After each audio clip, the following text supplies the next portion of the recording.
Charleston was founded in 1670 because of its deep water harbor. It's always been a port since its inception, and it's managed to peacefully coexist along with a vibrant, living city. Port-related jobs account for 1 in every 11 jobs in our state. The port-driven industry here is the largest economic driver, and that accounts for upwards of $60 billion annually. Heather Holmquest plays a pivotal role in that $60 billion activity. She is president of the Maritime Association of South Carolina. Over the course of her career, she's been an entrepreneur, writer, and teacher. Experience she draws on today. I do believe that people love to be asked for help.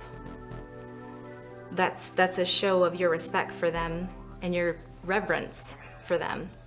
And I see people light up when I ask, and I light up when people ask me for help. So we need to lean on each other. It's a leadership style that embraces networking, a philosophy Holmquest relies on as she leads a member-based trade association. We have approximately 240 member companies, mostly in the Charleston area, but now that we have inland ports, we're expanding into other parts of the state. But we are comprised of shipping, trucking, rail, freight forwarders, anyone who moves and touches freight in some way, but that also extends now to maritime law and insurance and banks. Because this industry is the biggest economic driver of our state, it makes sense that we all interconnect and touch in some way. The Port of Charleston has been ranked as 9th largest in the nation by industry groups. Holmquest says maritime business in the region continues to grow, powered by consumer demand. Amazon is a great example of where growth comes from. When we order a product and we expect it tomorrow or the next day, and we get accustomed to these types of habits, so do our need for commerce and freight movement even faster.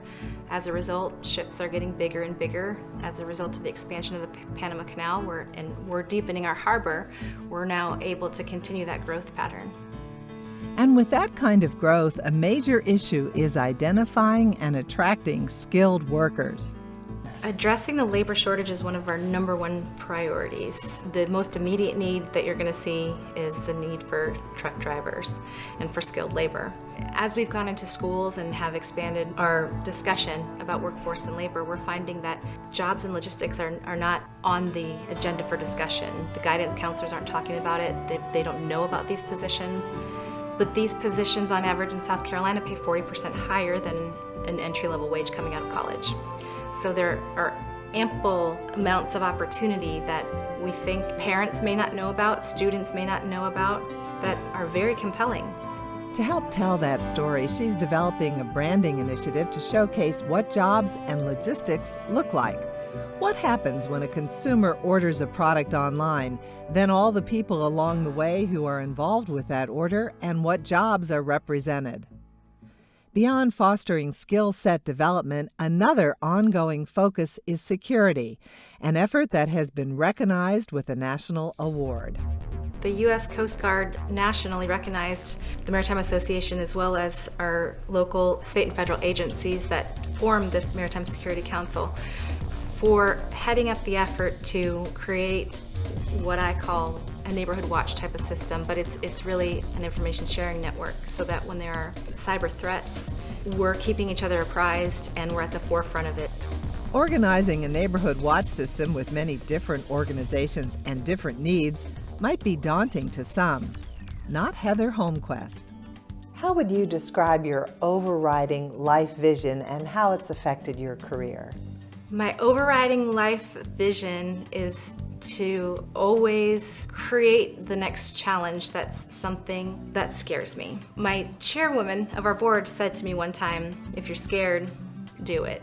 And so I've taken that with me and encourage other people to, using Sheryl Sandberg's words, but lean in. Leaning in and building relationships are not limited to her career. She also supports a number of groups in the community, including the American Lung Association. She knows how to campaign to raise awareness, and sometimes with a role a bit different from her day job. Okay, Heather, I feel really good about where we are for cybersecurity with the ports. So I was hoping we could talk about the most important topic of the day. What's that, Anna? The lip sync battle. What are you talking about? Do you remember last week when we were having martinis and I signed you up for the American Lung Association's lip sync battle? You actually signed me up? I actually signed you up. What am I supposed to do? Well, do you have any ideas? What about Taylor Swift?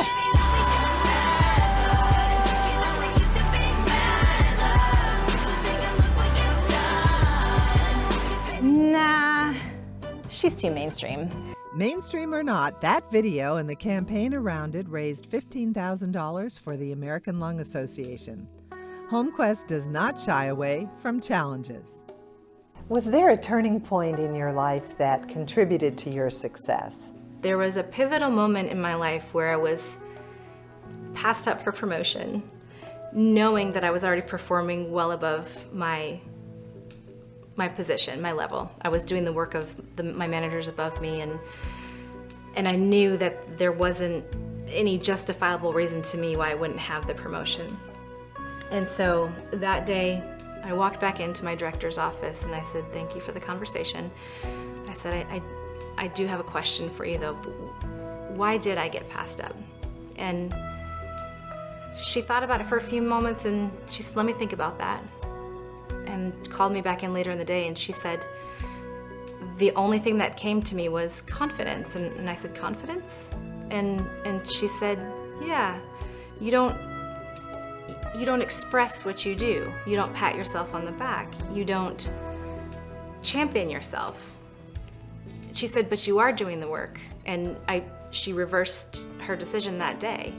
But that was a pivotal moment in my life where I said, it doesn't matter how, it may feel egotistical or disingenuous or proud for me to say, "Hey, this is what I'm doing." But as women, we have to. You have to be your biggest champion and your most vocal advocate. You can't assume that people know what you're doing or will see what you're doing. If you were giving advice to a young woman today, then what would you say? I would say be loud and proud and talk about your accomplishments. Make them be known. As women, we're also often looking at what we're not doing and what we need to do more of instead of what we are doing.